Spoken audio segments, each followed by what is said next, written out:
কলকাতায় হোটেল শিখাইনে নিহত আলিমুজ্জামানের মরদেহ ভোমরা বন্দর দিয়ে দেশে পৌঁছেছে। বিকেলে বেনাপোল দিয়ে আসছে আরও 5 জনের মরদেহ। এ বিষয়ে আরও খবর জানাতে বেনাপোল চেকপোস্ট থেকে আমাদের সঙ্গে সরাসরি যুক্ত হচ্ছেন তৌহিদুর রহমান।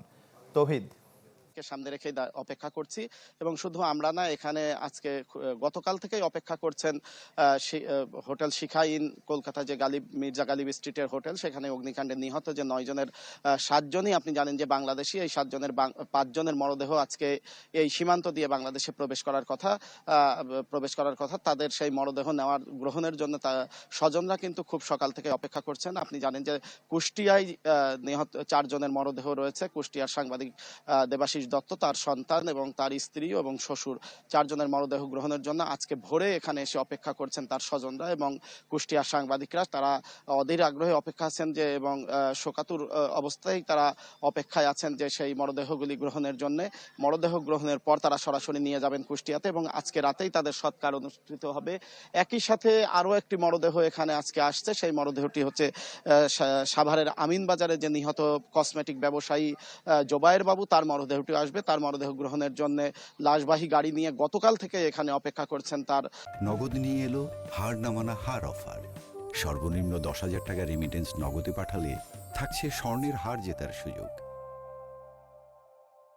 ভাই সহ পরিবারের লোকজন তারা আসলে সকলেই ক্লান্ত হয়ে পড়েছেন। সেই পরিবারও আমাদেরকে জানিয়েছেন যে আজকেই তারা তাদের স্বজনের মরদেহ বুঝে পেলে আজকে রাতেই যে সৎকার সম্পন্ন করবেন এবং কুষ্টিয়া থেকে আমরা যেটা জানতে পেরেছি তাদের সেখানে সব ব্যবস্থাই চূড়ান্ত করেছেন। আমি কিছুক্ষণ আগে কথা বলেছি ইমিগ্রেশনের যিনি ওসি বা অপারেশনের দায়িত্বে আছেন, তিনি জানিয়েছেন যে তাদের সকল প্রস্তুতি সম্পন্ন রয়েছে। যদিও তিনি এই মুহূর্তে বলতে পারেননি যে মরদেহের লোকেশন ঠিক কত দূরে আছে, তবে তিনি আমাদেরকে ইমিগ্রেশনের পক্ষ থেকে জানানো হয়েছে যে তারা সকল প্রস্তুতি সম্পন্ন রেখেছেন যাতে এপারে ঢোকা মাত্রই অতি দ্রুততার সাথে স্বজনদের কাছে মরদেহ হস্তান্তর করতে পারেন আনুষ্ঠানিকতা শেষে।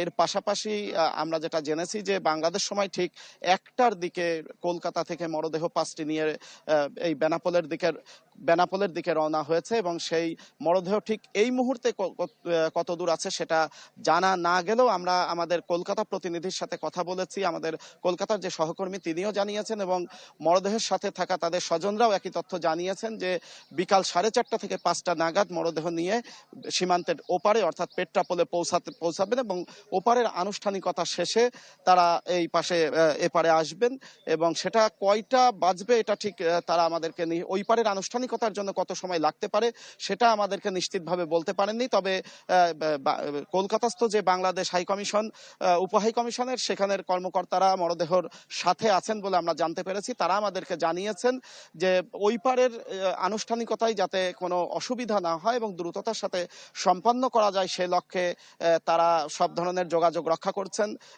অর্থাৎ পেট্রাপোল ভারতীয় যে ইমিগ্রেশন কর্তৃপক্ষ সহ ভারত কর্তৃপক্ষের সাথে, এবং তারা আশা করছেন যে ওপারের আনুষ্ঠানিকতা দ্রুততার সাথে সম্পন্ন হবে কোনো ধরনের হয়রানি ছাড়াই।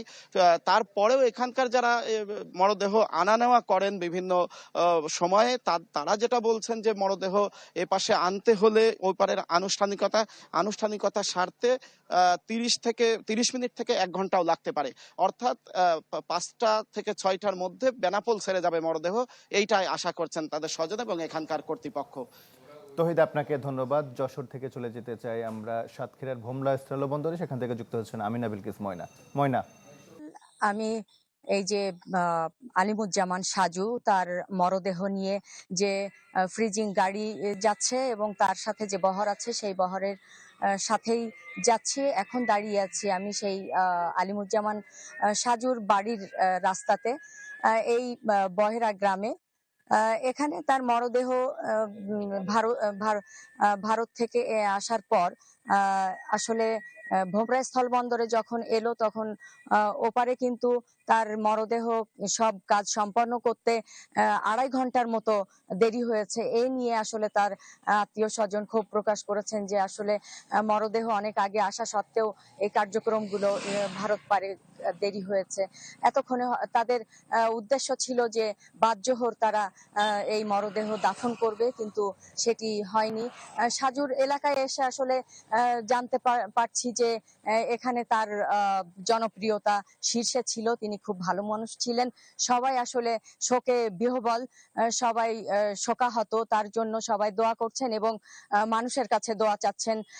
এখন তার বাড়িতে এই মরদেহ নেওয়া হচ্ছে এবং নেয়ার পর তার গোসল কার্য বা দাফন কার্য সম্পন্ন করা হবে। আর সম্পন্ন করার জন্য সব কিছুই কিন্তু কাজ, কবর খোঁড়া থেকে শুরু করে সবকিছুই সম্পন্ন করা হয়েছে। এখন সেই অপেক্ষার পালা যে তার গোসল কাজ শেষ করে দাফন করা। এই ছিল সাজুর বাড়ি থেকে সর্বশেষ পরিস্থিতি। ময়না, আপনাকে ধন্যবাদ।